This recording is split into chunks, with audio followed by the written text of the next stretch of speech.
Hey, Mr. Manly here with lesson number 347 in How to Be Manly. Now that spring has finally sprung, I went for a walk through downtown Wilkes-Barre this past week to admire the cherry blossoms. I thought to myself, I should plant one of these trees in my yard and perhaps some other flowering trees and plants so I can enjoy them next spring. There is nothing like watching a blossoming flower come to full bloom. I walked into Kirby Park. The vendors were already setting up for the Cherry Blossom Festival. There was one blossoming vendor that sparked my cherries. She had a landscaping business, and I thought I should find out what kind of flowering plants she would recommend. She said, "Hi, I'm Poppy." I said, "Yeah, you certainly are." In regards to the trees, she said, "The cherry blossom is beautiful. The dogwood bursts with a wonderful flower, but is often misunderstood because the dogwood is known more for its bark." Ha ha ha. Lastly, she recommended the daylily because of the sunlight. It's open all day and closes at night. After hearing these suggestions, I thought I should respond to each and do so in a manly manner.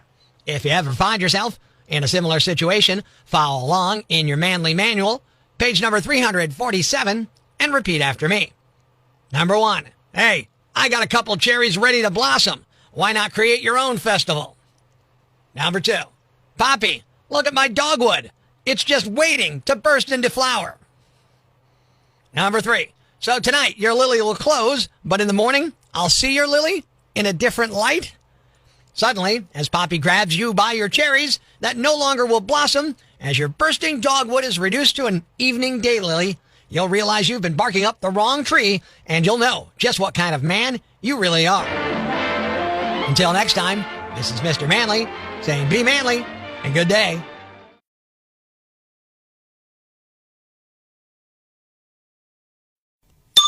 Breaking the news that's already broken. It's time for Prospector's Briefs on Rock 107. Lyft is cutting 1,200 jobs, but those employees shouldn't worry. They can always get a side job driving for... Oh, wait. Aaron Rodgers says he believes the Jets can win the Super Bowl. So yeah, he's still on hallucinogens. The first round of the NFL draft went down last night, or as players drafted from Alabama know it, pay cut day. It's 60 Minutes meets Gone in 60 Seconds. Tune in Monday for Prospector's Briefs on Rock 107. You hear it all the time, and you know it's wrong. Good morning. I'm Rock 107's Prospector. You probably hear people that saying nothing to do in Northeast PA. There's nothing to do around here. Ain't nothing to do around here. They're wrong, and I'll prove it. Here are 3 cool things to do in Northeast PA this weekend. We'll start with number 1, Friday night. BYO Wrestling. Tonight, the Keystone Stage Oliphant. Doors open at 7. BYO Wrestling Pro coming to the Keystone Stage in Oliphant. 6 matches. Some of the best competitors on the entire East Coast. Non-stop hard-hitting action. And they've got a special musical guest, The Fading Season. It's like a punk rock basement show meets Fight Club. And it's tonight starting at 7. Number 2, on Saturday, Bowl for Kids' Sake. 11 a.m. at Chaco's Bowling Center in Wilkes-Barre. Helping out local charities. You can get a team of 3 to 6 bowlers, create your own fundraising page, and collect donations. All bowlers are encouraged to raise at least $50. By raising at least $50, you'll receive a commemorative t-shirt and 1 entry into the raffle for a chance to win a Sony PlayStation 5. Bowl for Kids' Sake 80s theme. Saturday morning at 11 a.m. at Chaco's Bowling Center in Wilkes-Barre. 3 cool things to do in Northeast PA. On Sunday, the Cherry Blossom Festival in Kirby Park, starting at 11 a.m. Welcome a colorful spring by attending the annual Cherry Blossom Festival at Wilkes-Barre's gorgeous 52-acre Kirby Park. Last weekend of April is when it happens every year, and it's attended by thousands of people. This celebration features fun for the whole family. Food, craft vendors, amusement rides and games, live entertainment and performances fills the bandshell all throughout the entire festival. The Cherry Blossom Festival in Kirby Park, Sunday at 11 a.m. Who says there's nothing going on in Northeast PA? 7th grader in Michigan named Dylan Reeves got behind the wheel of his school bus on Wednesday after the driver got lightheaded and passed out. Dylan managed to stop the bus and no one was hurt. Thanks. We needed that. The brighter side of Prospector on Rock 107. The following rant may cause you to pull your hair out, scream at the radio, punch the dashboard. Complaints should be addressed to loudmouthyambag@rock107.com. Hey, I'm Rock 107's Prospector, and here's what's got me jacked. Look, you've been hearing it all over. Business owners, managers, bosses, etc. will say, I can't get people to work. No one wants to work anymore. Wrong. No one wants to work for what you're offering in compensation anymore. That's the right statement. You pay more, you get more people. You offer better benefits, you raise wages, you treat people better, you don't expect them to have no life and just work for you, and you get more applicants. The tide is turning in this little capitalist experiment in a way that it hasn't since maybe the organized labor movement of the Industrial Revolution. Long gone are the days where you can afford to offer minimum wage and demand overtime and afford the company attitude. It seems that during the pandemic, many people started to think, what am I working for? Fewer and fewer people in this country want to live to work, and more of us want to work to live. Find that balance that allows us to make a living, yet spend time doing the things we love with the people we love. And I say that's probably a good thing in the long term. Yeah, it hurts like hell for many businesses right now, but I believe we have to do something to swing this pendulum back the other way a bit. Because since the mid to late 70s, that pendulum's been swinging away from unions and labor and the like, and firmly towards the sides of rich capitalists and business owners. So maybe it's about time all that potential energy that's been hanging out on their side turns into kinetic energy in the opposite direction. You still think no one wants to work? Then why is the side hustle, the gig economy, and employment in that industry grown about 30% in recent months? There's a saying in corporate America.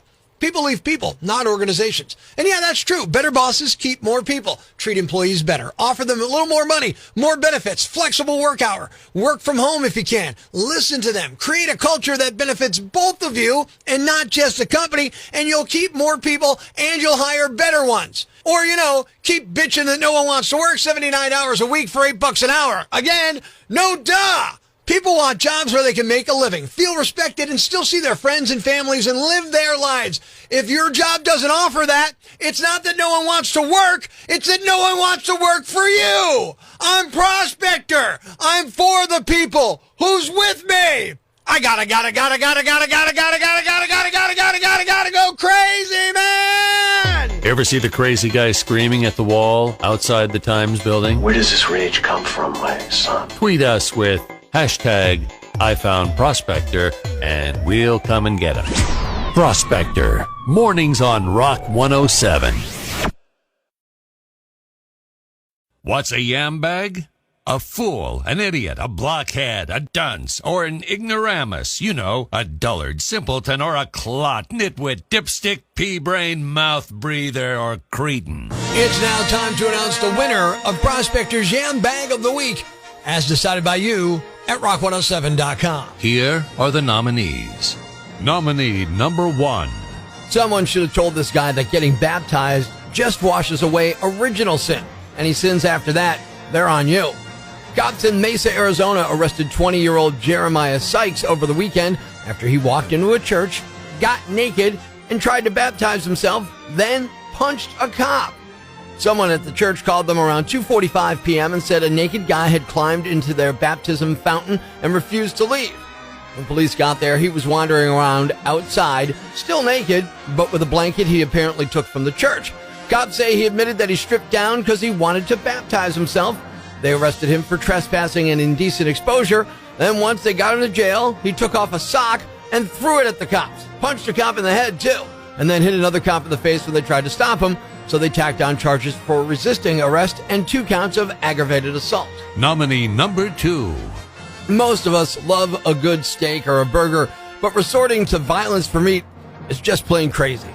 Larry Gene Gay, 70 years old, of Springfield, Missouri, walked into a store and went to the closed meat department and started packing his own steaks. When an employee approached him and told him he couldn't do that, Larry pulled out a gun and demanded the meat.